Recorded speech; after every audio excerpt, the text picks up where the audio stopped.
صبح سے رو رہی ہے، کئی چینل والوں سے بات بھی کی لیکن اب وہ اٹھ نہیں سکتے، پانی کا کپ تک نہیں پی سکتے۔ تو کیوں ایک بندے کو پہلے سے زخم لگا ہوتا ہے تو اس کو اور زخم لگانے کی مت کوشش کرو۔ السلام علیکم جی۔ شبیر نامی شخص جو مقبوضہ کشمیر کا رہنے والا تھا، جو کویت میں جس کی وفات ہوئی اور اس کے بعد سے بہت زیادہ سوشل میڈیا پر ایسی خبریں چلیں جس کی بات سے یہ کہا گیا کہ گھر والوں نے جنازہ لینے سے انکار کر دیا اور اس کی لاش نہیں لی گئی، اور یہ ڈیمانڈ کی گئی کہ جو پیسے اس کے ہیں تو وہ ہمیں دیے جائیں، اس کا جو سامان ہے تو وہ بیچ کے ہمیں پیسے دیے جائیں۔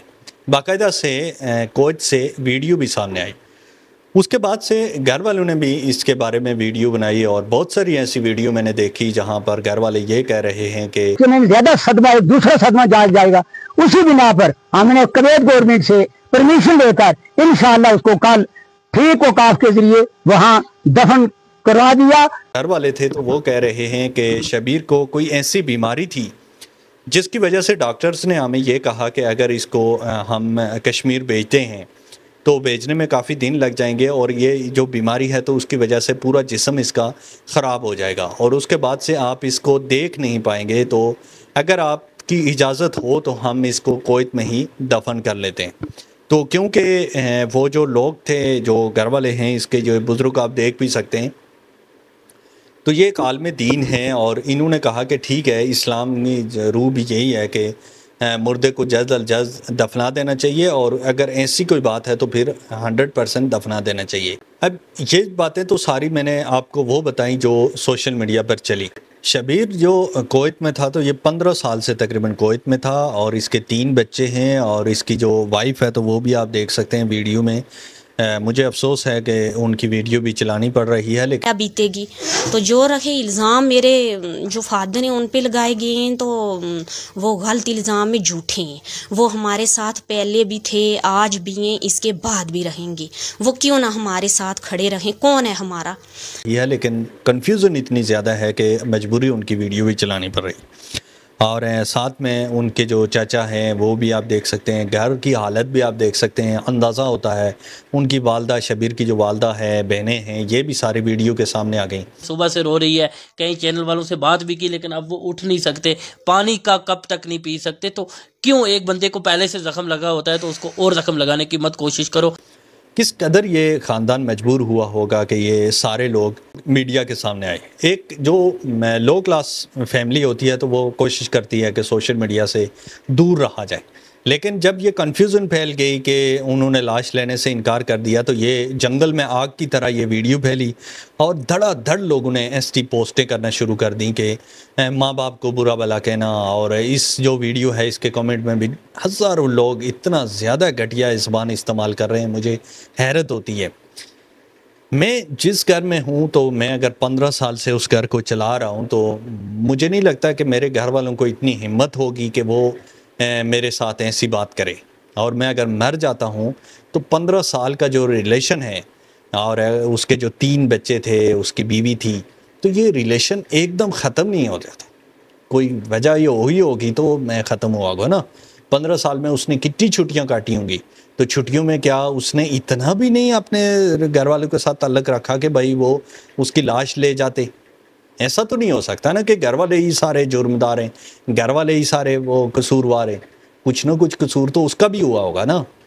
مطلب میری اور آپ کی دشمنی چل رہی ہے، تو ایسا تو نہیں ہو سکتا کہ میں ہی صرف آپ کے خلاف ہوں، آپ نے کچھ بھی نہیں کیا ہو، یا آپ ہی میرے خلاف ہیں۔ میں تو بالکل سیدھا سادہ، میں تو بالکل نیک شریف بچہ ہوں، صرف آپ نے مجھ پہ الزام لگایا اور آپ ہی مجھے خراب کرنے کی کوشش کر رہے ہیں۔ ایسا تو نہیں ہو سکتا نا۔ شبیر کی بھی کچھ غلطیاں ہوں گی جس وجہ سے ان کے گھر والوں نے لاش لینے سے انکار کیا ہوگا نا۔ کیا پتہ وہ کتنے عرصے سے تنہائی نہ دے رہا ہو، وہ گھر والوں سے ناراض ہو، تو انہوں نے کہا ہوگا اب کیا کریں بھائی، جب وہ ٹھیک تھا تو ہمارے پوچھ ہی نہیں رہا تھا، تو اب جب مر گیا تو ہم اس کی لاش لے کر کیا کریں گے۔ دونوں سائڈیں ہمیشہ دیکھنی پڑتی ہیں، اور دوسری سائڈ جو کویت میں اس کے دوست ہیں تو وہ واضح کوئی بتا نہیں سکے کہ گھر والوں نے لاش لینے سے انکار کیوں کیا، اور دوسری سائڈ اگر اس کی شادی اس نے کی تھی تو شادی تو سر عام منظر عام پہ آنی چاہیے تھی، لیکن شادی بھی منظر عام پہ نہیں آئی۔ وہ جو لوگ ہیں کویت میں بیٹھے ہوئے ہیں تو ان کو سوچنا چاہیے کہ ان کے گھر والوں پہ کیا گزرتی ہوگی۔ تو شبیر کا بھی یہی قصہ ہے، دھڑا دھڑ شیئر کرنے سے پرہیز کیا کریں۔ بہت ساری ایسی منفی اور غلط خبریں سوشل میڈیا پر چلتی ہیں جن کا اصل اور حقیقت سے بہت دور دور تک کوئی تعلق نہیں ہوتا ہے۔ تو یہ جو گھر والے ہیں تو یہ کتنے مجبور ہوں گے کہ یہ میڈیا پہ آ کے اپنی اصفائیاں دے رہے ہیں کہ ہم نے ایسا نہیں کیا۔ کیا اس کی ماں، اس کے بیوی اور اس کے بچوں سے بھی آپ قریب ہیں؟ آپ کو زیادہ درد ہے اس کے بیوی بچوں سے کہ آپ اتنے زیادہ آپ اس کے خیر خواہ ہو گئے جی کہ آپ اس کے ماں باپ اور اس کے بہن بھائیوں بیوی کو گالیاں دے رہے ہیں۔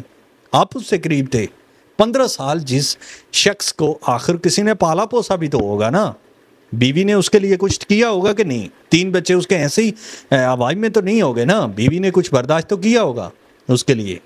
بہت افسوس ہوتا ہے مجھے جب میں سوشل میڈیا پر ایسی گھٹیا چیزیں دیکھتا ہوں۔ ہم سب کو سوچنا چاہیے، ہم سب کی ذمہ داری ہے کہ ہم سب کو سوشل میڈیا پر سوچ سمجھ کے پوسٹ کرنی چاہیے۔ اگر میں یہ مائک اٹھا کے کوئی غلط کر لینا تو ہزاروں بونکنا شروع ہو جاتے ہیں کہ یہ جی مائک اٹھا کے 2 روپے کا مائک اٹھا کے تو صافی بن گیا۔ تو صرف یہ مائک والا صافی نہیں ہوتا ہے، ہر سوشل میڈیا پر ہر لفظ لکھنے والا صافی ہے، ہر پوسٹ شیئر کرنے والا صافی ہوتا ہے۔ آج وہ صافی کی ڈیفینیشن بدل چکی ہے۔ آج یہ نہ سوچیں کہ اگر میرے پاس یہ مائک یا کیمرہ ہے تو میں صافی ہوں۔ آپ بھی صافی ہیں۔ اگر آپ پوسٹ شیئر کر رہے ہیں، آپ ایک کمنٹ کر رہے ہیں تو بھی آپ اپنے اس لفظ کے ذمہ دار ہیں اور آپ بھی صافی ہیں۔ تو سوچ سمجھ کے کچھ کریں یار، خدا کے لیے سوچ سمجھ کے کچھ کریں۔ جن والدین نے اسے پالا پوسا بڑا کیا، کویت بھیجا، جس بیوی نے اپنے خاوند کے لیے ہزاروں دن گزارے، 3 بچے تھے اور 15 سال شادی کو ہو گئے تھے، تو اس بیوی سے آپ زیادہ اس کو چاہتے تھے، اس بیوی سے بھی آپ زیادہ شبیر کو چاہتے تھے کہ شبیر کا زیادہ دکھ ہے آپ کو۔ بیوی کو کوئی دکھ نہیں ہے جس کی ساری زندگی اجڑ گئی، وہ کیا کرے گی آگے؟ تو ساری زندگی اس نے خواری کاٹنی ہے نا۔ مطلب تھوڑا بہت بندہ سوچ لیتا ہے کہ یار وہ کویت میں ہوگا تو کچھ نہ کچھ تو دیتا ہوگا۔ اب وہ مر گیا تو وہ تو کچھ بھی نہیں دے سکے گا نا۔ ایک نام تو تھا کہ اس کا خامد ہے، تو آپ جو نام بھی ختم ہو گیا تو اسے کیا خوشی ہوگی؟ آپ کو زیادہ دکھ ہے، اس کو کوئی دکھ نہیں ہے۔ حد ہوتی ہے یار، ہر چیز کی حد ہوتی ہے۔